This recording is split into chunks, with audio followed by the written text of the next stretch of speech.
Hello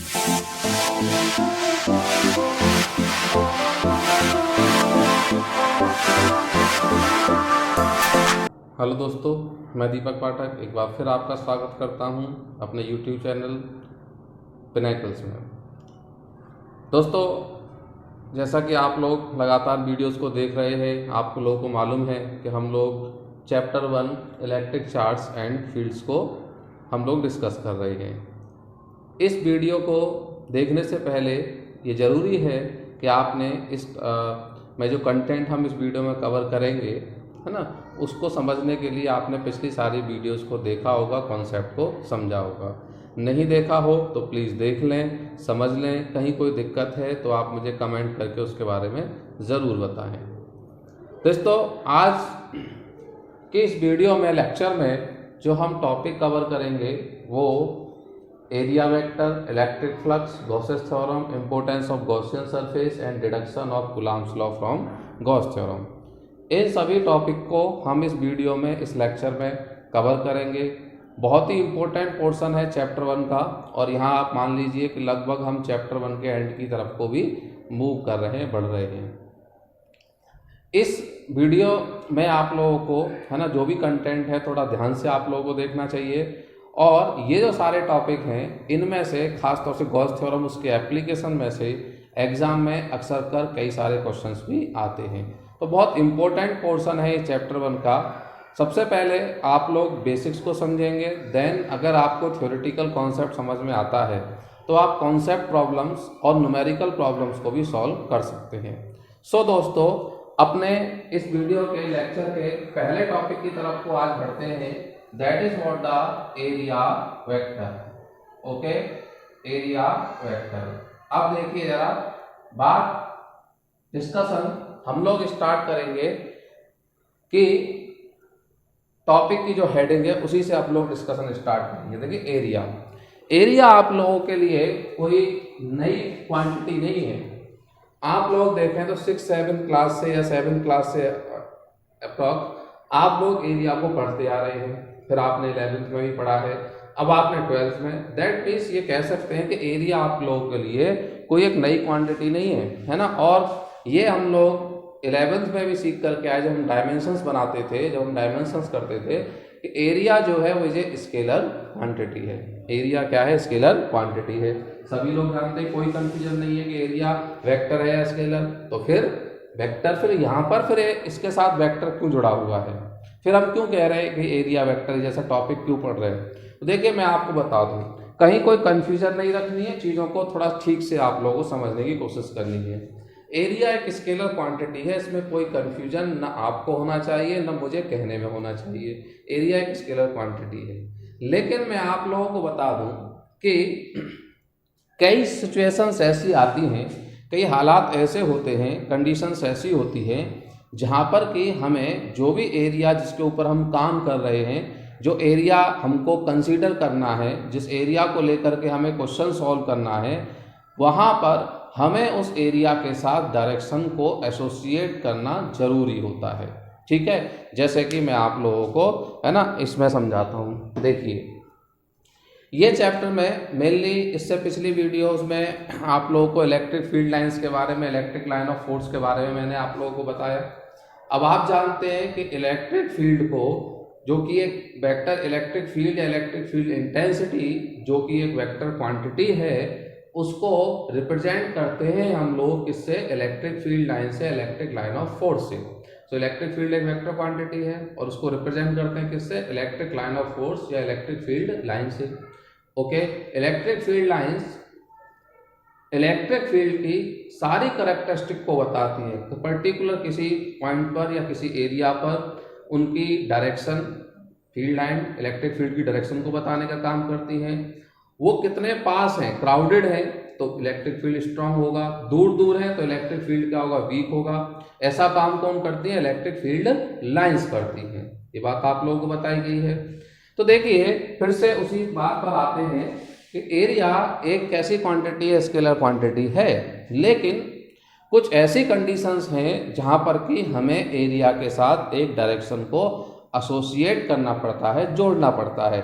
बहुत better results आए इसके लिए हमें ऐसा करना पड़ता है। जैसे कि मैं आपको बताता हूँ, फॉर एग्जाम्पल मान लीजिए ये मार्कर एक इलेक्ट्रिक फील्ड लाइन को रिप्रेजेंट करता है और ये मेरे पास क्या है, ये मेरे पास एक एरिया है। ओके, अब देखिए अगर इलेक्ट्रिक फील्ड लाइन इस एरिया से ऐसे करके पास होती है परपेंडिकुलरली, या फिर ये इस एरिया से ऐसे करके पास होती है, तो देखिए इन दोनों ही केसेस में यह हो सकता है कि इलेक्ट्रिक फील्ड लाइन इस एरिया से परपेंडिकुलर पास नहीं होती, पैरेलल पास नहीं होती। मान लीजिए इलेक्ट्रिक फील्ड लाइन इस तरह से किसी एंगल पर पास होती है, आप देख पा रहे होंगे एक एंगल बनाते हुए इस तरह से इलेक्ट्रिक फील्ड लाइन इस एरिया को क्रॉस करती है। तो ये तीनों केस में आप देखिए इलेक्ट्रिक फील्ड लाइन ऐसे पास होती है, ऐसे पास होती है पैरेलल, परपेंडिकुलर, पैरेलल, या फिर किसी एंगल पे इस तरह से। ये तीनों केस में इलेक्ट्रिक फील्ड का जो इफेक्ट होगा, है ना, जो उसका असर होगा वो अलग अलग होगा। तो इस कंडीशन में हमें पता होना चाहिए कि किसी एरिया से, किसी गिवन एरिया से इलेक्ट्रिक फील्ड लाइन किस तरह से गुजर रही है, ठीक है ना। तो वो हम कैसे बता सकते हैं, देखिए समझिएगा। मान लीजिए ये मेरे पास एक एरिया है, दिस इज एरिया, एक प्लेन एरिया मैंने ले रखा है, ये मेरे पास एक एरिया है, ठीक है। इस एरिया के ऊपर मैं इस तरीके से एक परपेंडिकुलर ड्रॉ कर देता हूँ, दिस इज ए परपेंडिकुलर, है ना। ये एक एरिया हो गया, this is a plain area, और इसके ऊपर मैंने क्या किया, एक परपेंडिकुलर ड्रॉ कर लिया, this one as the perpendicular. Okay, अब देखिए, अब आप इजीली बता सकते हो। देखिए मैं आपको यहाँ पर एक बार, चलिए इसको फिर हटाता हूँ, एक बार फिर आपको इलेक्ट्रिक फील्ड लाइन पे लेकर के आता हूँ। मैं क्या बता रहा था आप लोगों को, इलेक्ट्रिक फील्ड लाइन ऐसे जा सकती है, ऐसे जा सकती है। ये तो बहुत सिंपल केस हो गए, परपेंडिकुलर जा रही है या फिर पैरेलल जा रही है। These two cases are very simple, कोई प्रॉब्लम वाली बात नहीं, आराम से बताया जा सकता है। लेकिन आप देखिए अगर इलेक्ट्रिक फील्ड लाइन एरिया के साथ किसी एंगल पर जा रही है, देखिए ये परपेंडिकुलर हो गया, ये पैरेलल हो गया, और ये कोई एंगल हो गया। Okay, this is any angle. अब आप देखिए एंगल कुछ भी हो सकता है ना। देखिए यहाँ पर ये भी एक एंगल है, मैं थोड़ा बड़ा, ये भी एंगल है, ये भी एक एंगल है, तो एंगल तो कुछ भी हो सकता है। मान लीजिए ये 0 है और अगर ये 90 है, ऐसे करके मान के चले, 0 और 90 के बीच में तो बहुत सारे एंगल बनते हैं। तो इलेक्ट्रिक फील्ड लाइन एरिया से किस एंगल पर पास हो रही है, उस इलेक्ट्रिक फील्ड के इफेक्ट को अंडरस्टैंड करने के लिए, समझने के लिए, है ना, हमें वो एंगल मालूम होना चाहिए। तो हम क्या करते हैं इस केस में, फिर से एक बार देखिएगा क्या करते हैं इस केस में। ये हमारे पास एक एरिया हो गया, इस एरिया के ऊपर देखिए इस तरह से एक परपेंडिकुलर ड्रॉ कर लिया, लाइक दैट, ठीक। इस तरह से देख सकते हैं, इस तरह से देख सकते हैं आप लोग। बात समझ में आ रही होगी आप लोगों को, ऐसे या फिर ऐसे, क्लियर। एरिया मेरे पास प्लेन एक एरिया है, उसके ऊपर मैंने क्या किया, एक परपेंडिकुलर इस तरह से ड्रॉ कर लिया। ओके, अब देखिए अगर मान लीजिए ये इस तरह से इसके ऊपर परपेंडिकुलर नॉर्मल ड्रॉ हो गया, तो इजीली हम क्या कर सकते हैं, देखिए ये 0 डिग्री एंगल, ये 90 डिग्री एंगल, और इस तरीके से हम क्या कर सकते हैं, किसी भी एंगल को क्या कर सकते हैं, इसके साथ मेजर कर सकते हैं। यानी कि आप लोगों को समझ में आ रहा होगा मेरे डेमोन्स्ट्रेशन से कि अगर हम किसी एरिया पर एक परपेंडिकुलर ड्रॉ कर देते हैं इस तरह से, तो उससे इलेक्ट्रिक फील्ड लाइन किस एंगल पर जा रही है ये हम इजीली बता सकते हैं। और ये हमें मालूम होना भी चाहिए कि किसी एरिया से इलेक्ट्रिक फील्ड लाइन किस एंगल पर पास हो रही हैं, तभी हम बेटर रिजल्ट्स ऑब्टेन्ड कर पाएंगे, ठीक है। तो आप लोगों को ये समझ में आया होगा कि क्या, तो इसका मतलब एरिया एक स्केलर क्वांटिटी है, पहले बताया। लेकिन एरिया के साथ जब हम क्या करते हैं किसी एरिया पर, है ना, जब इस तरीके से हम एक परपेंडिकुलर ड्रॉ कर देते हैं, एरिया सरफेस के ऊपर इस तरह से परपेंडिकुलर ड्रॉ कर देते हैं, तो that is what called the area vector. तो क्या है area vector, area with A direction. जब हम एरिया के साथ कोई डायरेक्शन क्या कर देते हैं, एसोसिएट कर देते हैं, that is what called the area.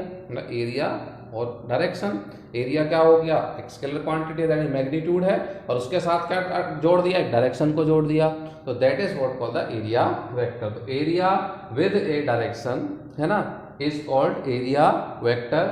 और डायरेक्शन क्या होगी, direction is the normal drawn outward. हमेशा डायरेक्शन कौन रिप्रेजेंट करेगा, एक परपेंडिकुलर या नॉर्मल जो एरिया पर ड्रॉ किया गया है, और हमेशा से एरिया के किधर की तरफ को होता है, आउटवर्ड यानी कि बाहर की तरफ को ही होता है। अब आपको ये आउटवर्ड वाला कॉन्सेप्ट समझ में नहीं आ रहा हो तो थोड़ी देर में समझ में आ जाएगा, क्या दिक्कत है, कोई परेशानी वाली बात नहीं, आप देखते रहिए, समझते रहिए, ठीक है। चलिए अब थोड़ा थोड़ा करके और चीज़ों को आगे बढ़ाते हैं और सीखते हैं। इसके अंदर आपको थोड़ा और मैं बताता हूँ। इसके अंदर देखिए एरिया, टू टाइप्स का एरिया हम यहाँ कैटेगराइज कर सकते हैं, ठीक है, कॉन्सेप्ट को और बेटर समझने के लिए। एक एरिया कैसा होता है, प्लेन एरिया, ठीक है ना, प्लेन एरिया मान लिया ऐसे करके, ठीक है। और दूसरा हमारे पास कैसा हो गया, कर्व्ड एरिया, कैसा, ठीक है ना, क्या हो गया, कर्व्ड एरिया। प्लेन एरिया कैसा होगा मैं आपको दिखा देता हूँ। देखिए ये मेरे पास जो है, ये क्या हो गया, प्लेन एरिया को रिप्रेजेंट कर रहा है, और ये बॉल किसको रिप्रेजेंट कर रही है, कर्व एरिया को रिप्रेजेंट कर रही है, ठीक है। नहीं तो एरिया वेक्टर के कॉन्सेप्ट को समझते समय हमें ये भी ध्यान देना होगा कि हम किस तरह के एरिया के साथ डील कर रहे हैं। वो एक प्लेन एरिया है, ठीक है ना, या फिर वो हमारे पास क्या है, एक कर्व एरिया है, जैसे कि ये बॉल, स्फेरिकल बॉल, स्फेयर क्या होता है, कर्व ही होता है। ये दोनों चीज़ों को समझना पड़ेगा, तभी हम प्रॉब्लम्स को, कॉन्सेप्ट बेस्ड क्वेश्चंस को ठीक तरीके से टैकल कर पाएंगे, सॉल्व कर पाएंगे, ठीक है। देखिए अब आपको बताता हूँ क्या फर्क पड़ेगा एक प्लेन एरिया होने का और कर्व एरिया होने का एरिया वेक्टर के कॉन्सेप्ट पर। अब आप देखिए अगर आपके पास कोई एक प्लेन एरिया है, बात को समझिएगा, ठीक है नहीं, प्लेन एरिया है, तो अगर आप इस पर नॉर्मल ड्रॉ कर दें इस तरीके से, ओके, इस तरीके से आपने नॉर्मल ड्रॉ कर दी, तो ये नॉर्मल आपने ड्रॉ कर दी, तो ये इस पूरे के लिए किसका काम करेगा, एरिया का काम, वेक्टर का काम कर सकता है, ठीक है ना। क्योंकि अगर मैं इस पे देखूंगा तब भी ये परपेंडिकुलर है, किसी भी पॉइंट पर, किसी भी पॉइंट के लिए ये किसका काम करेगा, मान लीजिए, है ना। देखिए यहाँ पर मैं इसमें ये कुछ एलिमेंट्स ले लेता हूँ, 1 2 एंड दिस इज 3, तो देखिए ये इसके लिए भी परपेंडिकुलर है, इसके लिए भी है और इसके लिए भी है, कोई प्रॉब्लम नहीं है, ठीक है ना। लेकिन आप समझिएगा जब मेरे पास कर्व्ड एरिया होगा, इस तरह का एरिया होगा, अगर मैंने कोई परपेंडिकुलर यहाँ ड्रॉ कर लिया इस एरिया पर, बात समझे, तो ये परपेंडिकुलर इधर के लिए वैलिड नहीं है, इधर के लिए वैलिड नहीं है, इधर के लिए वैलिड नहीं है। वो इस वाले छोटे से हिस्से के लिए तो परपेंडिकुलर है, डायरेक्शन को दिखा सकता है, लेकिन बाकी किसी पार्ट के लिए वो डायरेक्शन को रिप्रेजेंट नहीं कर सकता। बात समझ में आ रही है। तो देखिए क्या करते हैं, आप लोग बता रहा हूँ, एरिया दो तरह का हो गया, प्लेन एरिया, कर्व एरिया। अगर प्लेन एरिया अगर हमारे पास होता है, जैसे कि ये हमारे पास एक प्लेन एरिया हो गया, सही है कि नहीं, that is what called the, मान लीजिए क्या हो गया, डेल्टा एस, ओके। और इस पर हमने इस तरह से क्या ड्रॉ कर लिया है, परपेंडिकुलर नॉर्मल ड्रॉ कर लिया, that is what the N cap, जैसे एरिया के ऊपर कैसे है, परपेंडिकुलर है, ठीक है। So delta S vector is the area vector, ठीक है, is equal to delta S N. Delta S किसको दिखा रहा है, एरिया के मैग्नीट्यूड को, ठीक है, और एन कैप किसको दिखा रहा है, डायरेक्शन को। एन कैप क्या है, उस एरिया के ऊपर जो आपने परपेंडिकुलर ड्रॉ किया है, that is what called an cap, जो एक पर्टिकुलर डायरेक्शन को रिप्रेजेंट कर रहा है, ठीक है। अब बात करते हैं किसी कर्व एरिया की। मान लीजिए ये मेरे पास एक कर्व एरिया है, जैसा कि मैं अभी इस पर बॉल पर आपको दिखा रहा था, ठीक है। तो अब हम कर्व एरिया पर एक ही डायरेक्शन लेकर के नहीं चल सकते, ठीक है कि नहीं, एक डायरेक्शन लेकर के हम, क्योंकि अगर आपने पास प्लेन एरिया है तो आप उस पर एक डायरेक्शन ड्रॉ कर दे, वो पूरे के लिए वैलिड होगी, लेकिन कर्व एरिया के लिए, कर्व सरफेस के लिए एक डायरेक्शन वैलिड नहीं हो सकती। कर्व की अगर एरिया कर्व है, स्फेरिकल है, तो जैसे जैसे आप आगे बढ़ेंगे आपका डायरेक्शन भी चेंज होती चली जाएगी। तो उस केस में हम क्या करते हैं, पूरा एरिया नहीं लेते, क्या करते हैं, एरिया एलिमेंट लेते हैं। क्या लेते हैं, एक एरिया एलिमेंट, ठीक है। तो दिस इज व्हाट डीएस क्या हो गया हमारे पास, DS is an area element, मतलब उस एरिया का एक छोटा सा पार्ट ले लेंगे, है ना, और इस पे क्या कर देंगे, परपेंडिकुलर ड्रॉ कर देंगे एन कैप। सो यहाँ पर हम एरिया वेक्टर का कॉन्सेप्ट कैसे यूज करेंगे, डीएस वेक्टर यानी कि एरिया। अब आपने छोटे से एक एलिमेंट को, छोटे से एरिया के छोटे से एलिमेंट को क्या ले लिया, एरिया ले लिया, उसके साथ डायरेक्शन एसोसिएट कर दी, तो D S vector is equal to D S N cap. तो डी एस तो क्या हो गया, डी एस तो हो गया मैग्नीट्यूड, ठीक है ना, और एन कैप क्या हो गया, एन कैप हो गया डायरेक्शन, ओके, तो आप लोगों को बताया कि एरिया वेक्टर क्या होता है, फिर आपको मैंने वो भी डिस्ट्रीब्यूट करा दिया कि एरिया को हम दो पार्ट में डिवाइड कर सकते हैं, प्लेन एरिया और कर्व एरिया। जब प्लेन एरिया होता है तो एरिया वेक्टर का कॉन्सेप्ट क्या कहता है, और जब कर्व एरिया होता है तो हम पूरा एरिया नहीं ले सकते, क्योंकि एक नॉर्मल एक परपेंडिकुलर पूरे एरिया के वैलिड नहीं हो सकता। तो उस कंडीशन में हम क्या करते हैं, उस एरिया का एक छोटा सा एलिमेंट लेते हैं और उस पर हम क्या करते हैं, परपेंडिकुलर ड्रॉ करते हैं, और तब हमको मिलता है डीएस वेक्टर, यानी कि area element vector. Area element vector, बहुत बड़े एरिया का छोटे से एलिमेंट का वेक्टर हमको मिलता है, डीएस वेक्टर से रिप्रेजेंट करते हैं। डीएस या मैग्नीट्यूड होता है और एन कैप यहाँ किसको रिप्रेजेंट करता है, डायरेक्शन को रिप्रेजेंट करता है। दोस्तों एरिया वेक्टर के बाद हम अगले टॉपिक की तरफ बढ़ रहे हैं, that is what the electric flux. ठीक है, बहुत इंपॉर्टेंट टॉपिक है, आराम से देखेंगे समझेंगे। उम्मीद करता हूं कि आप लोगों को अब तक चीज समझ में आई होगी। इलेक्ट्रिक फ्लक्स रिप्रेजेंट करते हैं इसको फाई, और उसके साथ लगाते हैं ये सिंबल बन रहा है, इसको क्या बोलते हैं, फाई, फाई ई। ठीक है ना, that is what the electric flux. अब इलेक्ट्रिक फ्लक्स जो कई बार बुक्स में या उसमें सीधे इलेक्ट्रिक फ्लक्स की डेफिनेशन आ जाती है, लेकिन मैं इसको अलग अलग केसेस के साथ जोड़ करके इसको पढ़ाता हूँ, समझाता हूँ। ठीक है, जिससे कहीं किसी तरह की कोई कन्फ्यूजन नहीं रहे। तो देखिए सबसे पहले हम इलेक्ट्रिक फ्लक्स क्या चीज़ है, किस तरह की क्वांटिटी है, उस चीज़ को समझिए। देखिए मान लीजिए सबसे पहले आप लोग कॉन्सेप्ट समझना चाहिए कि इलेक्ट्रिक फील्ड इंटेंसिटी का क्या कॉन्सेप्ट होता है। सो इलेक्ट्रिक फील्ड इंटेंसिटी ये मैं आप लोगों को पढ़ा चुका हूँ। ठीक है, इंटेंसिटी इसको हम लोग रिप्रेजेंट करते हैं किससे, वेक्टर ई से। इसका क्या मीनिंग होता था जो आप लोगों को पढ़ाया गया है। इलेक्ट्रिक फील्ड इंटेंसिटी का मीनिंग था force on per unit charge. ठीक है, E इक्वल टू क्या था, F अपॉन में Q नॉट, इसको हम क्या लिखते थे, force on per unit charge, पर यूनिट चार्ज। सही है, लेकिन अब मैं आप लोगों को बता दूं कि इलेक्ट्रिक फील्ड इंटेंसिटी की एक और डेफिनेशन है, एक और कॉन्सेप्ट है इसका। ठीक है, उसको समझिएगा आप। जैसे मान लीजिए ये मेरे पास इस तरीके से एक पॉजिटिवली चार्ज बॉडी है। ठीक है, हमेशा चार्ज कहाँ होता है, किसी भी चार्ज कंडक्टर के कहाँ होगा, सरफेस पर होगा। ठीक है, और ये इससे, ठीक है, ये मेरे पास क्या हो गया, एक चार्ज कंडक्टर हो गया। ठीक है, और ये इसके सरफेस से निकलने वाली क्या हो गई, these are the electric field lines. ठीक है, कोई जल्दबाजी नहीं करनी है ना।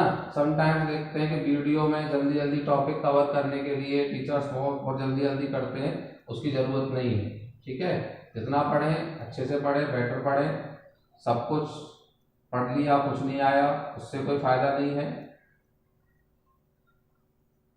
ठीक है, तो ये सब क्या हो गई, ये पॉजिटिवली चार्ज कंडक्टर हो गया, ये सब क्या हो गई, एक इलेक्ट्रिक फील्ड लाइंस हो गई। ओके, अब देखिए मैं क्या करता हूं, ये इलेक्ट्रिक फील्ड लाइंस में क्या करना है, देखिए मैंने ये ले लिया इस तरीके से, this is what the 1 unit area, this is what called 1 unit area. ठीक है, 1 यूनिट एरिया। अब आप देखिए यहां पर इस एरिया को अगर मैं यहां रखता हूं, 1 यूनिट एरिया को यहां रखा चार्ज बॉडी के बहुत पास, तो आप देख सकते हैं इससे कम से कम कितनी फील्ड लाइन जा रही है, 2 फील्ड लाइन जा रही है। और अगर मैं इसको यहां कहीं रखता हूं, इधर रखता हूं, इतने ही एरिया को उठा करके यहां से यहां रख दिया, तो आप देख सकते हैं कि इससे इलेक्ट्रिक फील्ड लाइंस की जो अमाउंट है, नंबर है, वो कम हो गया। यहां से कम कितनी फील्ड लाइन पास हो रही थी, 2, और यहां से कितनी फील्ड लाइन पास हो रही है, ओनली 1। ठीक है कि नहीं। और आप जानते हैं, आप पढ़ करके आए हैं कि अगर हम चार्ज बॉडी के पास है तो यहाँ इलेक्ट्रिक फील्ड इंटेंसिटी की वैल्यू क्या होगी, ज़्यादा होगी, और जितना डिस्टेंस बढ़ता जाएगा, आर की वैल्यू, डिस्टेंस की वैल्यू जितनी बढ़ेगी, उतना इलेक्ट्रिक फील्ड इंटेंसिटी कम होती चली जाएगी, वीक होती चली जाएगी।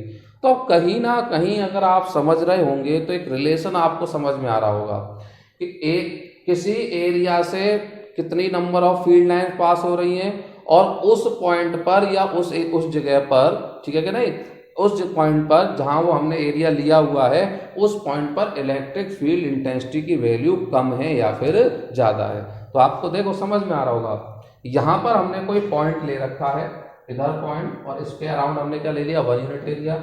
यहाँ कोई एक पॉइंट ले लिया, इसके अराउंड क्या ले लिया 1 यूनिट एरिया। तो यहाँ 1 यूनिट एरिया से फील्ड लाइंस ज़्यादा पास हो रही हैं, तो हम कह सकते हैं इलेक्ट्रिक फील्ड इंटेंसिटी की वैल्यू क्या होगी, ज़्यादा होगी। यहाँ इस पॉइंट पर इस एरिया से 1 यूनिट एरिया से नंबर ऑफ फील्ड लाइन क्या हो रही है, कम पास हो रही हैं, तो यहाँ पे इलेक्ट्रिक फील्ड की वैल्यू क्या होगी, कम होगी, वीक होगी, बहुत लेस होगी। ठीक है कि नहीं। तो इसका मतलब ये हो गया कि electric field intensity, electric field की स्ट्रेंथ और number of field line passing through per unit area में कुछ ना कुछ रिलेशन जरूर है। तो एक्सपेरिमेंट्स बताते हैं, स्टडी बताती है कि electric field at a point is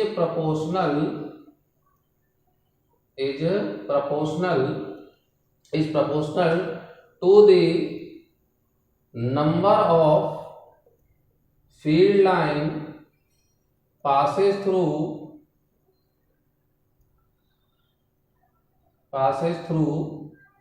number of field line passes through 1 unit area at that point।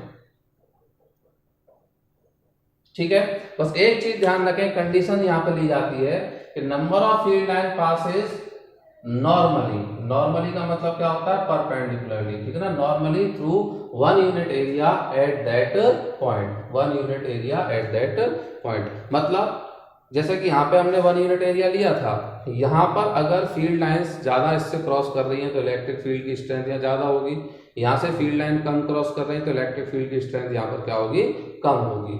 ठीक है कि नहीं। तो एक बार फिर से कैसे करके हम डिफाइन कर सकते हैं इलेक्ट्रिक फील्ड को। तो इलेक्ट्रिक फील्ड की दो डेफिनेशन हमारे पास आ रही है। एक तो इलेक्ट्रिक फील्ड क्या था, फोर्स पर यूनिट चार्ज था, और दूसरा इलेक्ट्रिक फील्ड प्रोपोर्शनल हो गया number of field line passes through 1 unit area at that point. ठीक है कि नहीं। अब ये बुक्स की डेफिनेशन है प्रोपोर्शनल वाली, मैं इसको आप लोगों को समझाने के लिए थोड़ी देर के लिए क्या बोल देता हूँ, इक्वल। ठीक है, इसको क्या बोल देता हूँ, इक्वल। अब थोड़ा ज्यादा समझ में आएगा। Electric field at a point is equal to the number of field line passes through 1 unit area at that point. जैसे कि एक केस ले लेते हैं, ये हमारे पास 1 यूनिट एरिया हो गया। इस 1 यूनिट एरिया से मान लीजिए कितनी नंबर ऑफ फील्ड लाइन जा रही है, 4। ठीक है, तो यहां पर इलेक्ट्रिक फील्ड की वैल्यू क्या हो गई, 4 यूनिट, सिंपल। और अगर मान लीजिए ये हमारे पास एक एरिया है और यहां से सिर्फ कितनी फील्ड लाइन पास हो रही है, 2, तो इस पर कितनी यूनिट हो गई, 2 यूनिट। ठीक है नहीं। अगर यहाँ पे 4 पास हो रही है तो 4 और 4 वैल्यू हो गई। यूनिट का मतलब क्या होता है, आप ऐसे भी लिख सकते हो, थोड़ा और समझा दूंगा आपको, 4 न्यूटन पर कूलम, और यहाँ पे लिख सकते हो 2 न्यूटन पर कूलम। दैट मीन्स अगर यहाँ पर आप 1 यूनिट चार्ज रख दोगे, 1 यूनिट चार्ज रख दोगे प्लस 1 यूनिट चार्ज रखोगे, तो उसके ऊपर कितना फोर्स लगेगा, 4 न्यूटन पर कूलम फोर्स लगेगा। ऐसे करके आप इस कॉन्सेप्ट को समझ सकते हैं। उम्मीद करता हूं आपको समझ में आया होगा। अब दो चीज हो गई, electric field intensity, force on per unit charge, और दूसरा हो गया number of field line passes. Electric field intensity at a point is defined as the force on per unit charge, and electric field intensity may be defined as the number of field line passes through 1 unit area at that point. 4 field line किसी 1 unit area से पास हो रही है किसी point पर, तो field intensity क्या हो गई, 4, और 2 लाइंस पास हो रही है तो फील्ड इंटेंसिटी की वैल्यू यानी कि इलेक्ट्रिक फील्ड की वैल्यू क्या हो गई, 2। तो इतना बात समझ में आ रही है आप लोगों को, कोई दिक्कत तो नहीं है। देखते जाइए, चीजें टॉपिक होता है उसमें बार बार आती है तो समझ में आ जाता है, कोई दिक्कत वाली बात यहाँ पर नहीं है। वापस आते हैं क्वांटिटी इलेक्ट्रिक फ्लक्स।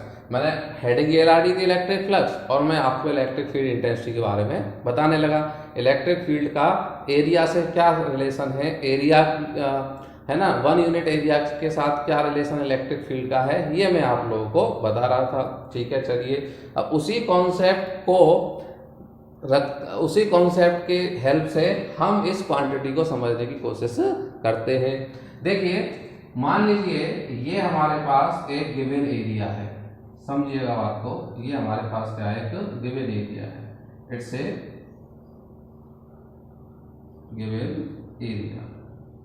ठीक है, और इस एरिया की वैल्यू कितनी है, that is what the delta S. Delta S area हमको यहाँ पर गिवन है, कहीं कोई प्रॉब्लम वाली बात तो नहीं है। Okay, delta S. और इस एरिया से इस तरीके से कुछ फील्ड लाइन पास हो रही है। मान लीजिए जो फील्ड इससे पास हो रहा है वो कैसा है, यूनिफॉर्म फील्ड है। अब तो आप लोगों को टर्म्स में कोई प्रॉब्लम होनी नहीं चाहिए। यूनिफॉर्म फील्ड के बारे में मैंने आप लोगों को पिछली वीडियोस में क्लियर बताया हुआ है। चलिए, इस तरह से यहाँ से यूनिफॉर्म फील्ड पास हो रहा है और यूनिफॉर्म फील्ड की वैल्यू है वेक्टर ई। गिवन है आपको ये वेक्टर ई, आप लोगों को मैं बता दूं ये क्वांटिटी आपको, ये क्या है आपको गिवन है, ठीक है। और ये भी आपको गिवन है डेल्टा एस। क्लियर है कि नहीं? मतलब किस तरह की कंडीशन है, जैसा कि थोड़ी देर पहले मैं आप लोगों को बता रहा था, इस तरह का मैंने एक प्लेन एरिया लिया है, इस तरह का ऐसा। इस एरिया से बहुत सारी फील्ड लाइंस पास हो रही है। कैसे पास हो रही हैं? जैसे कि मैं बहुत सारे मार्कर्स को यहाँ पर ऐसे करके पकड़ लेता हूँ इस तरीके से,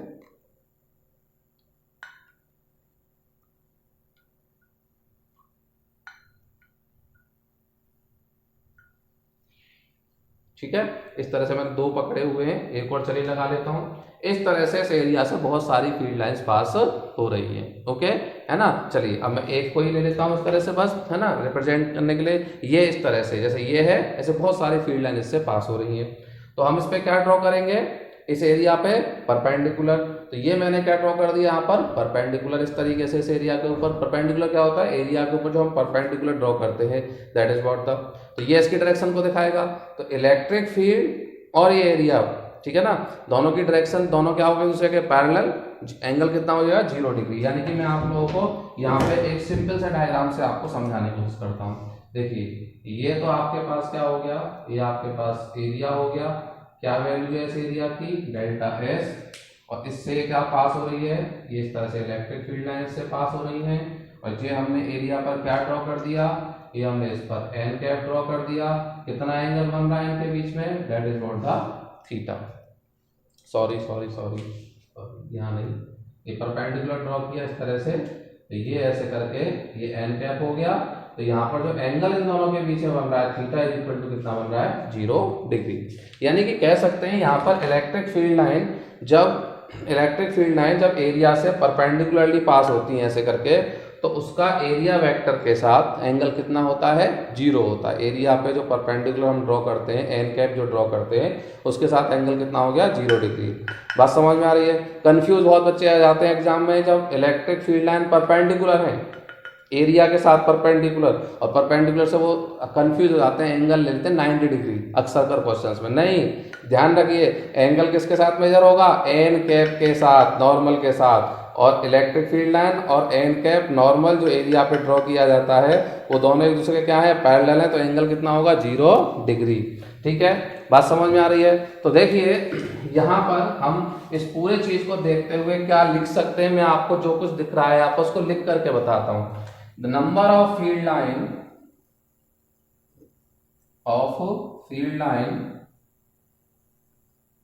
passes through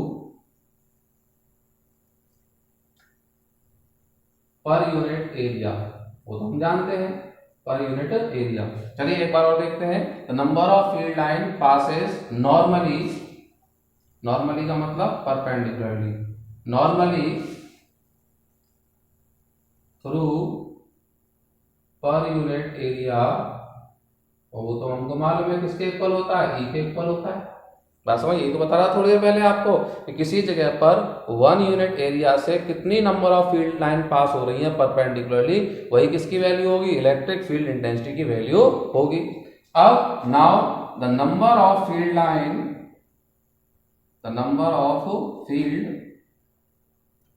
lines okay passes normally through given area, ठीक है ना। और गिवन एरिया यहाँ पे कितना है, डेल्टा एस। तो क्या हो जाएगा, ई डेल्टा एस। ओके, समझ में आ रही बात? This is what the E delta S. और यही ई डेल्टा एस को हम लोग बोलते हैं फाई ई, यानी कि इलेक्ट्रिक फ्लक्स। तो देखिए मैंने दोनों तरह से आप लोगों को समझाने की कोशिश की, मैथमेटिकली भी और थ्योरेटिकली भी, है ना। तो देखिए यहीं पर आप लोग पास फॉर्मूला भी आ गया और डेफिनेशन भी आ गई। क्या है इलेक्ट्रिक फ्लक्स? तो इलेक्ट्रिक फ्लक्स क्या है कि the number of field line passes normally through given area, है ना, इज कॉल्ड इलेक्ट्रिक फ्लक्स। और रिप्रेजेंट किससे करते हैं? फाई ई से, और फॉर्मूला क्या हो गया? ई डेल्टा एस। यानी क्या है इलेक्ट्रिक फ्लक्स? क्या है इलेक्ट्रिक फ्लक्स समझेंगे आप लोग।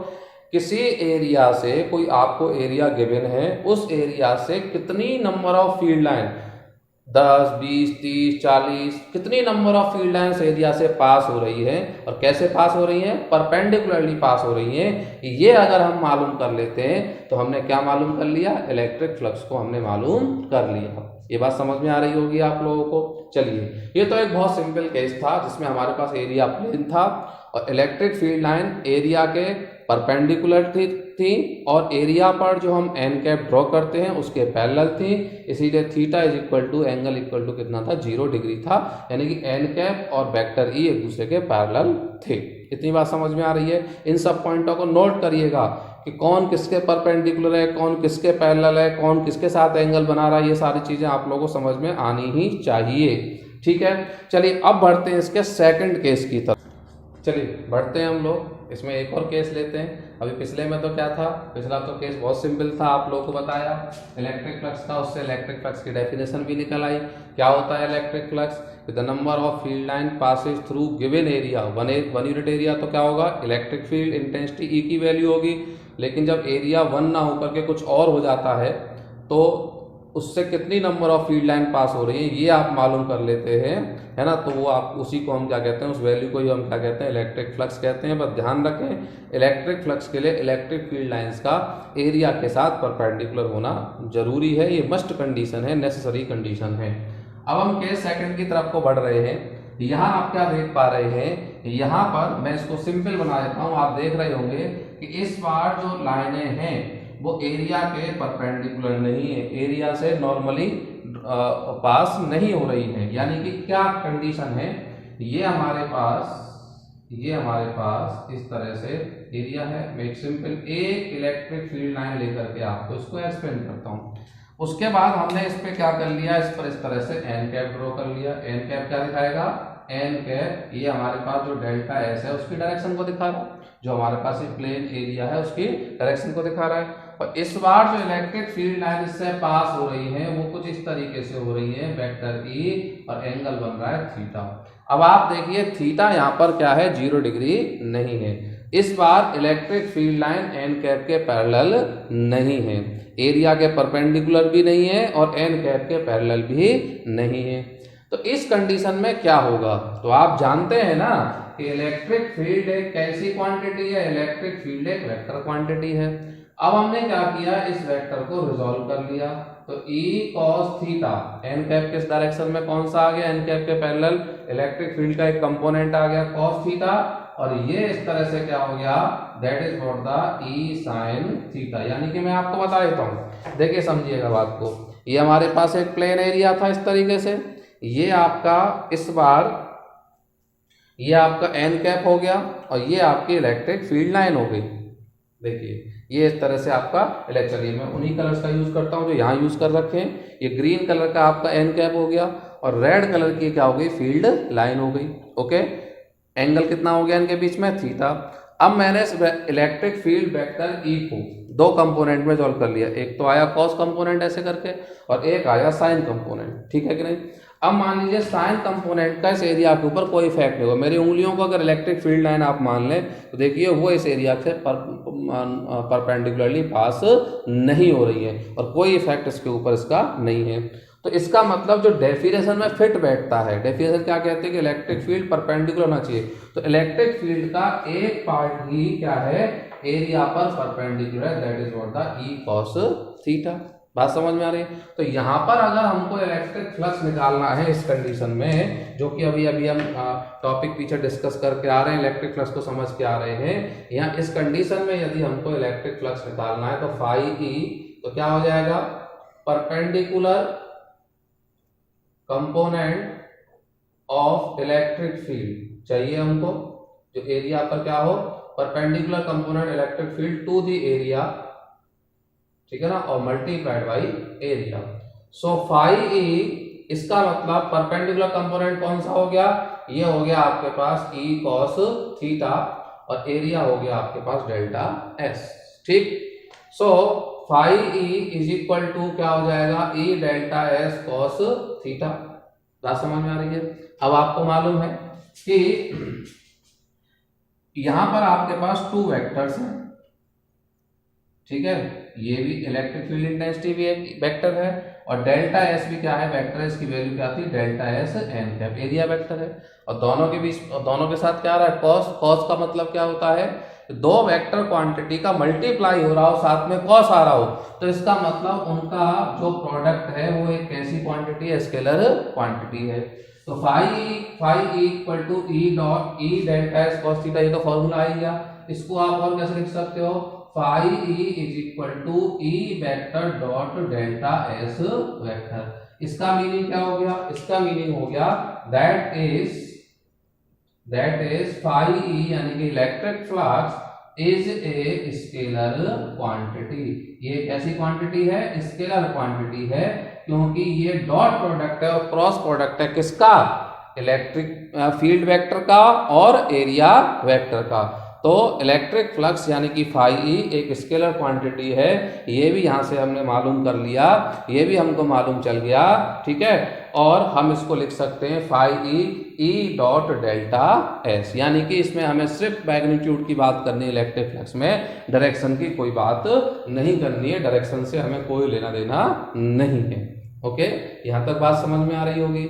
अब तक के ये 2 केस में जो आपको इलेक्ट्रिक फ्लक्स के पढ़ा रहा था, पहले केस में भी मैंने प्लेन एरिया को ही लिया था और उसमें आप लोगों को है ना इलेक्ट्रिक फ्लक्स की डेफिनेशन और कॉन्सेप्ट भी समझाया।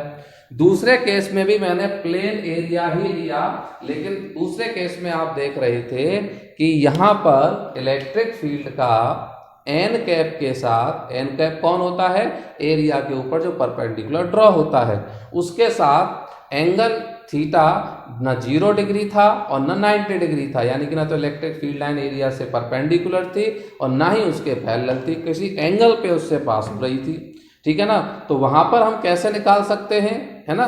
तो आपको बात डेफिनेशन कहती है कि इलेक्ट्रिक फील्ड लाइन परपेंडिकुलर ही होनी चाहिए। तो इलेक्ट्रिक फील्ड का कौन सा कंपोनेंट परपेंडिकुलर होगा, कॉस कंपोनेंट एरिया के परपेंडिकुलर होगा और एन कैप के पैरेलल होगा। वही हमने लिया, एरिया का मल्टीप्लाई किया, जो फॉर्मूला है, डेफिनेशन है, जो हम पीछे अभी फर्स्ट केस में कर रहे थे, ठीक है कि नहीं। तो यहां से हमको मालूम चला कि इलेक्ट्रिक फ्लक्स एक ऐसी क्वांटिटी है, स्केलर क्वांटिटी है, ठीक है। अब हम, जैसा कि मैं आपको थोड़ी देर पहले बता रहा था कि 2 एरिया होते हैं, अब हम बढ़ेंगे दूसरे एरिया की तरफ, that is what curve area. हम किसी कर्व एरिया को भी लेकर के हमें करना आना चाहिए। केस नंबर 3 इसमें हम क्या ले रहे हैं, इसमें हम क्या ले रहे हैं, कर्व एरिया को लेकर के अपने डिस्कशन को आगे बढ़ाएंगे। तो देखिए, अगर मान लीजिए मैं यहाँ पर, है ना, यहाँ पर एक एन कैप ड्रॉ कर देता हूँ, ठीक है, जैसे कि मैंने थोड़ी देर पहले आप लोगों को बताया था, फिर से लेकर आता हूँ। ये एक स्फेरिकल बॉल भी कैसा एरिया होती है, कर्व एरिया ही होती है। अगर मैं यहाँ पर एक इस तरह से इस छोटे से एरिया को, मान लो एक प्लेन एरिया मान लेता हूँ, छोटे से एरिया को मार्क कर देता हूँ इसके ऊपर, आपको शायद समझ में आए।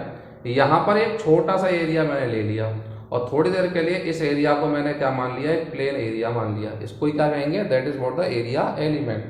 तो अगर मैं इसके ऊपर ऐसे करके नॉर्मल ड्रॉ करता हूँ, तो हो सकता है कि नॉर्मल इस पूरे एरिया के लिए तो वैलिड हो, इसके लिए तो काम चल जाएगा, एन कैप, है ना, इस सब पूरे एरिया पर ये परपेंडिकुलर होगी, कहीं भी इधर इधर इधर इधर कहीं भी रख ले। लेकिन क्या मैं इसको उठा करके यहाँ रखूँ इधर, ठीक है कि नहीं, क्या, सुनिएगा बात को, ये इसके लिए तो परपेंडिकुलर है, क्या यही ये अगर मैं यहाँ पर कोई एक एरिया एलिमेंट लेता हूँ इसी तरीके का, तो क्या ये इसके लिए परपेंडिकुलर होगा, बिल्कुल नहीं होगा। तो कर्व सरफेस में आप क्या नहीं कर सकते, एक साथ सारा एरिया नहीं ले सकते, उसे आपको किस में ड्रॉ करना चाहिए, आपको क्या करना चाहिए, उसे पार्ट्स में स्प्लिट कर देना चाहिए। तो मैंने क्या किया दोस्तों, देखेंगे जरा ध्यान से, मैंने इस पूरे एरिया को एक साथ ना लेकर के, प्लेन एरिया पूरा एक साथ ले सकते हैं आप लोग, लेकिन अगर कर्व एरिया है तो उसको एक साथ नहीं ले सकते। तो मैंने क्या किया, यहाँ पर देखिए, इस पूरे एरिया को छोटे छोटे एलिमेंट्स में डिवाइड कर दिया। मान लो जिस तरह से मैं ड्रॉ कर रहा हूँ, ये इस तरह के छोटे छोटे dot dot dot dot so on, ऐसे। ये हो गया हमारे पास डेल्टा S1, ये हो गया डेल्टा S2, ये हो गया डेल्टा S3, ये हो गया डेल्टा S4 और ये हो गया डेल्टा SN। छोटे छोटे पार्ट्स में मैंने क्या कर दिया, डिवाइड कर दिया, और हर एक पार्ट के लिए है ना n कैप ड्रॉ कर लिया। ये हो गया n1 कैप, इसका इलेक्ट्रिक फील्ड हो गया यहाँ से E1। ठीक है, आपको हो सकता है कर्व सरफेस में इलेक्ट्रिक फील्ड की वैल्यू भी हर पॉइंट पे चेंज हो रही हो, है ना, ऐसा फील्ड भी नॉन यूनिफॉर्म हो सकता है। यहाँ पर क्या हो गया, that is not n2 cap, ये हमारे पास क्या हो गया E2 वेक्टर, ये हमारे पास क्या हो गया यहाँ पर n3 कैप, और ये हमारे पास क्या हो गया E3 वेक्टर। इसी तरह से क्या हो गया nn कैप, और ये हमारे पास क्या हो गया E4 वेक्टर। यानी कि हम क्या कर रहे हैं, जितने भी हमने पार्ट्स लिए सबका अपना परपेंडिकुलर n कैप ड्रॉ कर रहे हैं और सबका इलेक्ट्रिक फील्ड को देख रहे हैं कि इस पॉइंट पे क्या, इस पॉइंट पे क्या, इस पॉइंट पे क्या है। इतनी बात समझ में आ रही है आप लोगों को। तो अब मुझे पूरे एरिया से अगर क्या करना है, ठीक है ना, net flux through the given area, अगर इस पूरे एरिया से मुझे फ्लक्स निकालना है तो क्या कर सकते हैं। अभी आपको थोड़ी देर पहले बताया कि इलेक्ट्रिक फ्लक्स एक कैसी क्वांटिटी है, स्केलर क्वांटिटी है, और हम स्केलर क्वांटिटी को सीधे सीधे ऐड कर सकते हैं और सब्ट्रैक्ट कर सकते हैं। तो क्या करेंगे, नेट फ्लक्स अगर निकालना है तो इन सभी एरियाज का अपना अपना फ्लक्स निकाल लो अलग अलग, और उसको क्या कर दो, ऐड कर दो। यानी कि net flux through the given area is equal to the sum of individual fluxes of all area element. जितने भी एरिया एलिमेंट आपने लिए, एरिया को पार्ट्स में डिवाइड कर दिया है, सबके अपने अपने फ्लक्स हैं। ठीक है, तो net flux is φe is equal to क्या हो जाएगा, φ1 plus φ2 plus φ3 plus φ4 dot dot dot so on. आगे लेकर के बढ़ते हैं इसको, डेरिवेशन को। सो φe इज इक्वल टू φ1 को मैं क्या लिख सकता हूं, E1 डॉट डेल्टा S1। इसी तरह से φ2 को क्या लिख सकता हूं, E डॉट डेल्टा S2।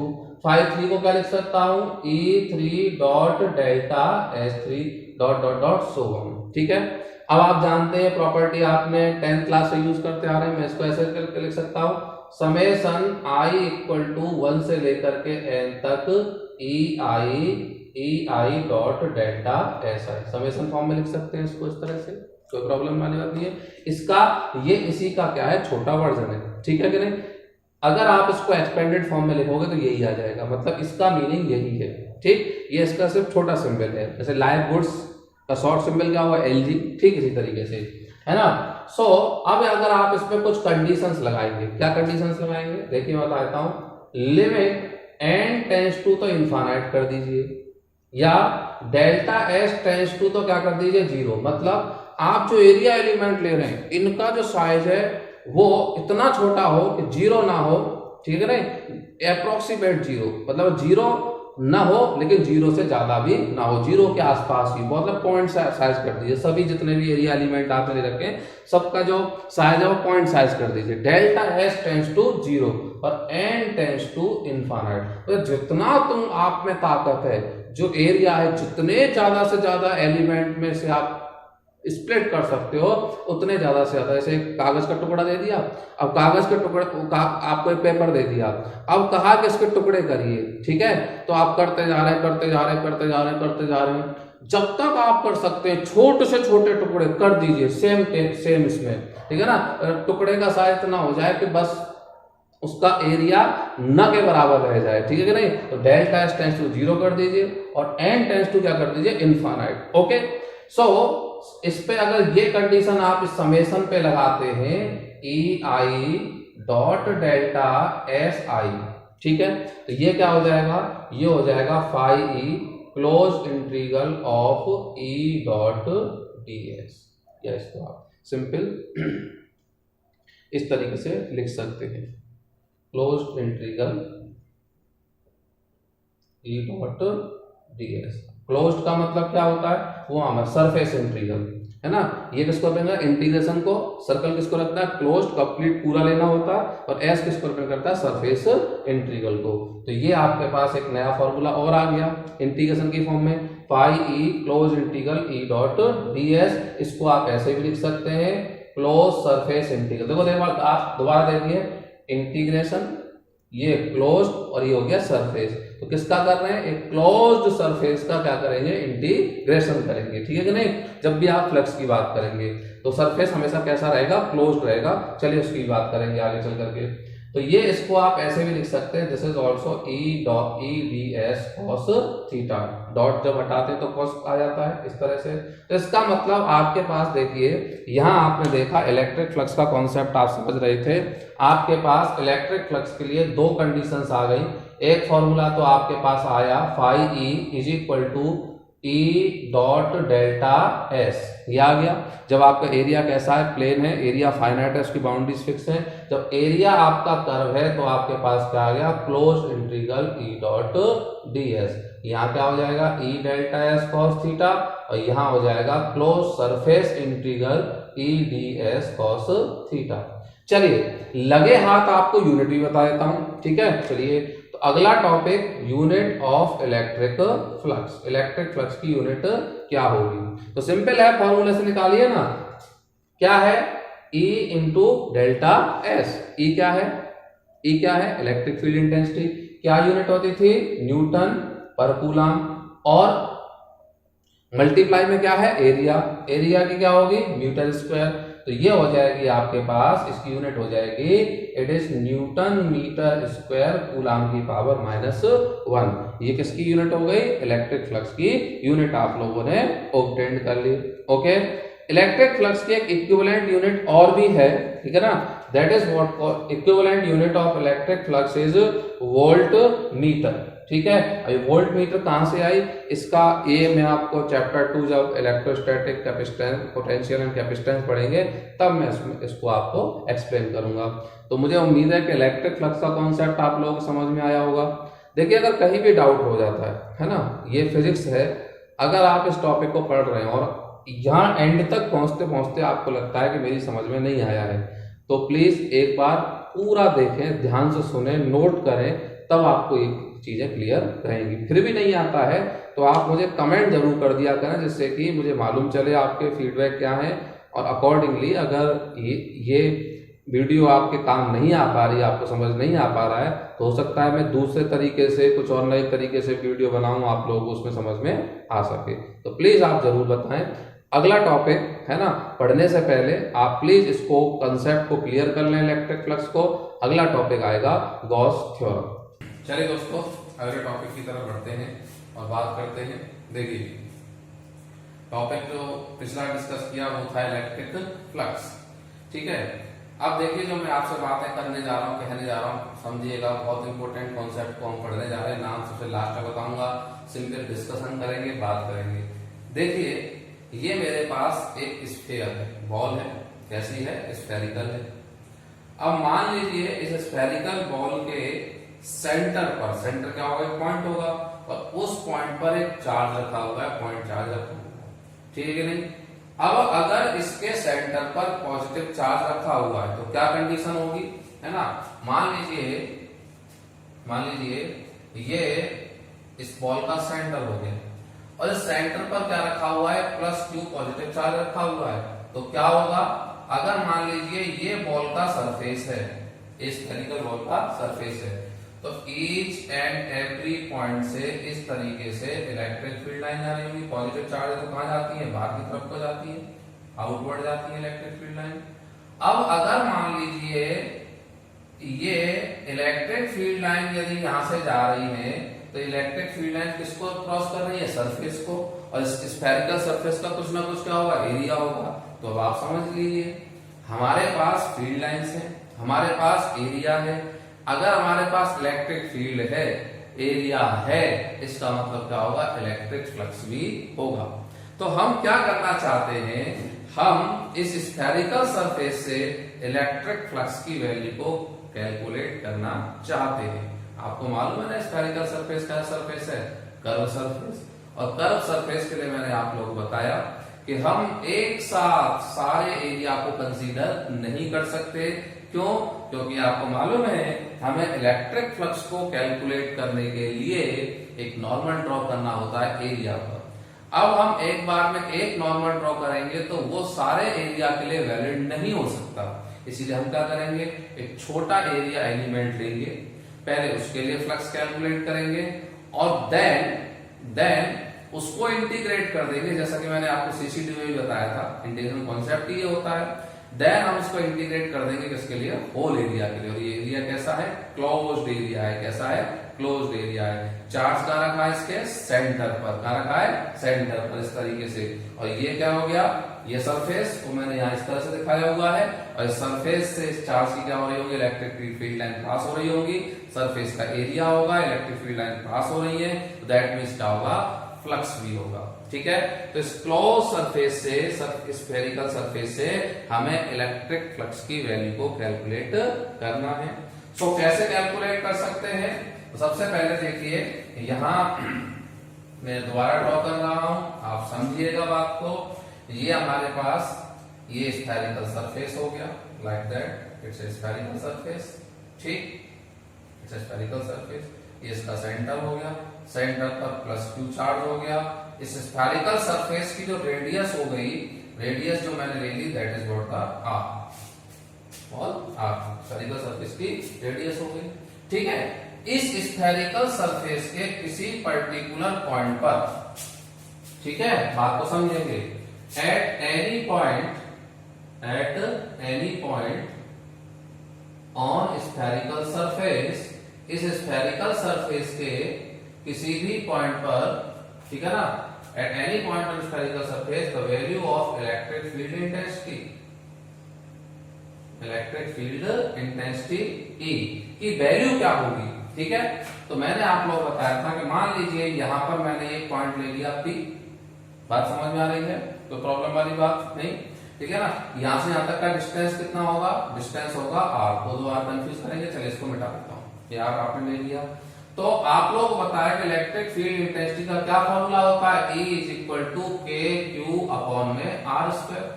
ठीक है, यानी कि इलेक्ट्रिक फील्ड इंटेंसिटी को कैलकुलेट करने के लिए किसी पॉइंट पर हमें चार्ज चाहिए और चार्ज से डिस्टेंस चाहिए। चार्ज भी है और चार्ज से डिस्टेंस भी है, चूंकि डिस्टेंस क्या है, स्फीयर की रेडियस ही है।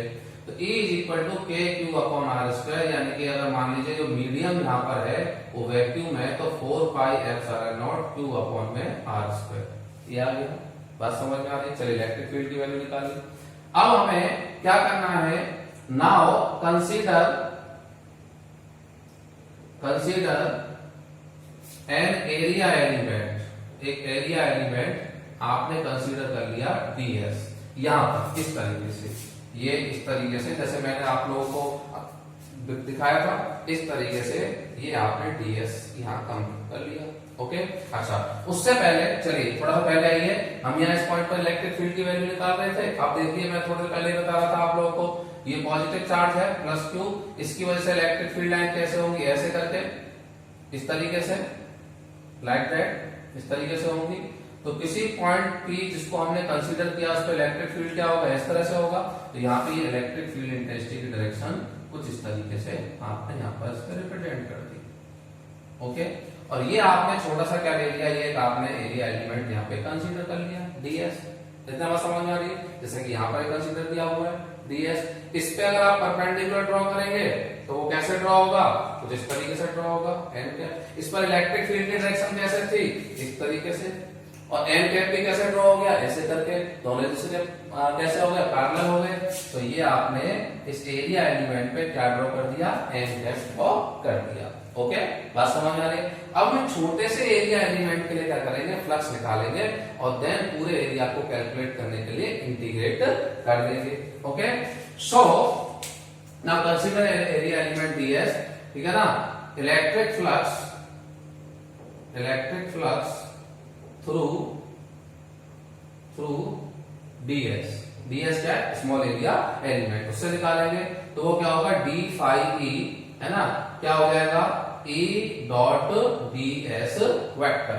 यहां आपको मालूम है कि E ds, इसको क्या लिखेंगे, E ds cos थीटा, और यहाँ पे आपको मालूम है थीटा की वैल्यू क्या है, 0 डिग्री, बिकॉज E वेक्टर और n कैप दोनों एक ही डायरेक्शन में है। So d phi e is equal to E ds, है ना, cos थीटा की जगह cos 0 degree, so d phi e is equal to क्या हो जाएगा, ये हो जाएगा आपका E ds। ओके, बात समझ में आ रही है, ये हो गया यहाँ पर। अब net flux through whole surface, पूरे सरफेस से कितना फ्लक्स जा रहा है, तो वो क्या हो जाएगा phi E integration E D S या ई डॉट डी एस, और ई डी एस को हमने सॉल्व कर लिया है, ये क्या हो जाएगा ई डी एस। इंटीग्रेशन कर देंगे, छोटा आपने निकाला होल सरफेस का निकालने के लिए उसको क्या कर दिया इंटीग्रेट कर दिया। घबराएंगे नहीं, आराम से देखेंगे क्या कर रहे हैं आप, क्लोज सरफेस इंटीग्रल, पूरे सरफेस में ले रहे हैं ना, और सरफेस कैसा है क्लोज, तो क्लोज सरफेस इंटीग्रल आप उसमें कर रहे हैं। सो फाई ई आपने लिखा क्लोज सरफेस इंटीग्रल ई डी एस, धीरे धीरे करके वैल्यूज पुट करिए यहाँ पर, ई की वैल्यू पुट कर दीजिए, वो है 1/4 pi epsilon naught q upon में r square into d s. अब आप देखिए इस एरिया के किसी भी पॉइंट पे चले जाइए, ना तो क्यू की वैल्यू चेंज होगी ना आर की वैल्यू चेंज होगी, तो जो वैल्यूज कांस्टेंट है हम इंटीग्रेशन के बाहर लाएंगे। तो phi e 1/4 pi epsilon naught q upon में r square closed integral DS. Okay, बात समझ में आ रही है। तो अगर आप डीएस, अब डीएस कहां है, डीएस स्फेरिकल सरफेस पे छोटा सा एलिमेंट है, और जब पूरा सरफेस लेंगे तो वो क्या हो जाएगा, वो हो जाएगा स्फीयर का सरफेस, और स्फीयर का सरफेस क्या होता है, उसका एरिया क्या होता है 4 pi r square. So phi e equal to 1/4 pi epsilon naught q upon r square, और डीएस क्या हो गया 4 पाई आर स्क्वायर। सो 4 पाई से 4 pi cancel out, r square से r square cancel out, phi E is equal to क्या हो जाएगा q upon में एप्सिलॉन नॉट। दोस्तों this result is known as the Gauss theorem, यही रिजल्ट है इसको कि हम किसके नाम से जानते हैं, गॉस थ्योरम के नाम से जानते हैं। यहां तो हमने ये स्फेरिकल सरफेस लिया था, लेकिन this valid for any kind of surface, लेकिन वो कैसा होना चाहिए, क्लोज होना चाहिए। तो क्या समझ सकते हैं आप इससे, आप क्या निकालना चाहते थे, इलेक्ट्रिक फ्लक्स। कैसे निकला उस बात को समझिए, है ना। इसका फॉर्मूला क्या आया, इसका फॉर्मूला आया Q अपॉन एप्सिलॉन नॉट। ठीक है, Q क्या है, चार्ज जो स्फेरिकल सरफेस के सेंटर पर रखा था, और एप्सिलॉन नॉट क्या है, परमिटिविटी ऑफ फ्री स्पेस। यानी कि यहाँ तो हमने इतना बड़ा डेरिवेशन किया, लेकिन इस रिजल्ट के बाद हम कह सकते हैं, अगर कोई कहे हमको कि स्फेरिकल सरफेस से इलेक्ट्रिक फ्लक्स निकाले, तो आप पूछोगे उसको बताइए सरफेस के अंदर चार्ज कितना, उसने कहा Q है, तो बोले ठीक है कोई दिक्कत नहीं, Q को डिवाइड कर दो एप्सिलॉन नॉट से, जो वैल्यू आएगी वही क्या होगा, इलेक्ट्रिक फ्लक्स होगा। ये रिजल्ट अगर हमको आता है तो हमको इतने सारे कैलकुलेशन की जरूरत नहीं है। तो ये जो मैं आपको बता रहा था, this is the proof of Gauss theorem. ये जो था ये आपको मैं प्रूफ करा रहा था किसका, गॉस थ्योरम का। तो मैं स्टेटमेंट से लेकर के इसको फुल डेरिवेशन का वो देता हूं। सबसे पहले टॉपिक की बात करते हैं, that is what the Gauss's theorem. Okay, है ना। अब इसकी स्टेटमेंट की बात कर देते हैं। तो स्टेटमेंट क्या कहते हैं गॉस थ्योरम, कि the net flux through a close surface, through a closed surface is epsilon naught times the charge enclosed by it। ठीक है, ये मैंने जो यहां निकला था उसको स्टेटमेंट के फॉर्म में लिख दिया। क्या लिखा कि अगर आप किसी क्लोज सरफेस से फ्लक्स निकालना चाहते हैं तो क्या करना है, उस सरफेस में जो चार्ज बंद है उसके अंदर जो चार्ज है Q, उसको क्या करिए 1/एप्सिलॉन नॉट से क्या कर दीजिए, मल्टीप्लाई कर दीजिए, या कहें तो क्या करिए, है ना, उसको जो है एप्सिलॉन नॉट से डिवाइड कर दीजिए। तो एक बार फिर नेट फ्लक्स, है ना, एक बार फिर से देखेंगे, net flux through a close surface is 1/एप्सिलॉन naught time the charge enclosed by it on surface, जो सरफेस आप ले रहे हैं। ठीक है, अब अगर एग्जाम में लिखने के लिए आ जाए तो उसको कैसे करके करेंगे, तो वो भी बता देता हूं। क्या लिखेंगे, consider a charge, consider a point charge Q। ठीक है, point charge Q placed at the centre a spherical surface of radius R, ये इसका सेंटर क्या हो गया ओ। बात समझ में आ रही है? आपने एक चार्ज लिया पॉइंट चार्ज, इसको किसी स्फीयर जिसकी रेडियस क्या है आर, उसके सेंटर पर रख दिया, ठीक है कि नहीं? तो कितना फ्लक्स होगा इससे, दैट इज 2/ε0। लेकिन मैं आपको बता दूं ये गॉस थ्योरम का यूज क्या है। तो इसमें क्या होता है, देखिए अगर हमको कोई चार्ज गिवन होगा और हमें किसी पॉइंट पर इलेक्ट्रिक फील्ड इंटेंसिटी निकालनी होगी, तो हम क्या करेंगे, बड़ी चालाकी से उस चार्ज को एक सरफेस के अंदर बंद करेंगे। जो सरफेस कौन करेंगे, हम इमेजिन करेंगे, हम उसको मानेंगे। बात समझ में आ रही है? तो हम जो सरफेस, हम सब दोबारा सुनो, किसी कोई चार्ज हमको गिवन है, चार्ज है, अकेला चार्ज है, पॉइंट चार्ज है, या फिर वो एक कंटिन्यूअस चार्ज हो सकता है जो कि लाइन पर हो सकता है, सरफेस पर हो सकता है, वॉल्यूम में हो सकता है, कहीं भी हो सकता है। उसकी वजह से किसी पॉइंट पर हमको इलेक्ट्रिक फील्ड इंटेंसिटी को कैलकुलेट करना है। यदि हम कूलॉम्स लॉ और सुपरपोजिशन प्रिंसिपल लगा के, जैसा कि हमने लगाया था, एक लाइन चार्ज का क्वेश्चन मैंने आपको कराया था, तो वो बहुत कॉम्प्लिकेटेड और टाइम कंज्यूमिंग प्रोसेस होता है। सेम उसको हम गॉस थ्योरम से भी कर सकते हैं। यानी क्या करते हैं इसमें, अगर हमें कोई चार्ज गिवन है और किसी पॉइंट पर हम इलेक्ट्रिक फील्ड इंटेंसिटी निकालना चाहते हैं, तो सबसे पहले हम क्या करते हैं, उस चार्ज को एक सरफेस में बंद करते हैं। तो जो सरफेस हम इमेजिन करते हैं, कंसीडर करते हैं, तो जो सरफेस हम इमेजिन और कंसीडर करते हैं चार्ज को बंद करने के लिए, इसको बोलते हैं गॉसियन सरफेस। क्या बोलते हैं, गॉसियन सरफेस। तो हम बात तो करते हैं उस गॉसियन सरफेस से इलेक्ट्रिक फ्लक्स को कैलकुलेट करने की, लेकिन वो तो हमें पता है कि किसी भी क्लोज सरफेस से इलेक्ट्रिक फ्लक्स की वैल्यू क्या होगी, Q/ε0 होगी। तो हम बात करते हैं कि हम उस क्लोज सरफेस, ठीक है ना, जिसमें हमने चार्ज को बंद किया, उससे इलेक्ट्रिक फ्लक्स निकाल रहे हैं, हम ऐसा बोलते हैं। लेकिन बड़ी चालाकी से, by the clever choice of the Gaussian surface, जो गॉसियन सरफेस हम मानते हैं, इमेजिन करते हैं, और हम ये कहते हैं कि हम इससे इलेक्ट्रिक फ्लक्स निकालने वाले हैं, लेकिन क्योंकि इलेक्ट्रिक फ्लक्स तो हमको पहले से ही मालूम होता है, लेकिन हम बात करते हैं इलेक्ट्रिक फ्लक्स निकालने की, लेकिन हम निकाल क्या लेते हैं, इलेक्ट्रिक फील्ड इंटेंसिटी, ठीक है कि नहीं?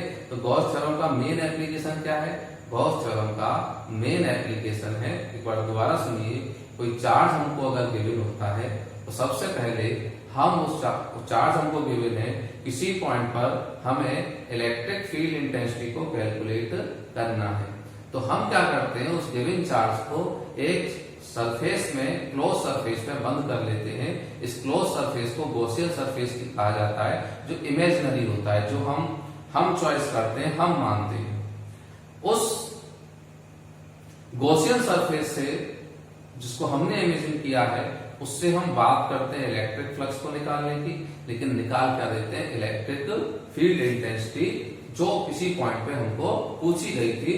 बस ध्यान ये रखना होता है कि जिस पॉइंट पे हमको इलेक्ट्रिक फील्ड इंटेंसिटी पूछी गई है, वो पॉइंट उस गॉसियन सरफेस पर, उस सरफेस पर जो हमने माना है, उस क्लोज सरफेस पर जो हमने माना है, वो क्लोज सरफेस जिसने चार्ज को बंद कर रखा है, तो जिस पॉइंट पे हमें इलेक्ट्रिक फील्ड इंटेंसिटी निकालनी है, वह पॉइंट उस क्लोज सरफेस पर जरूर आना चाहिए।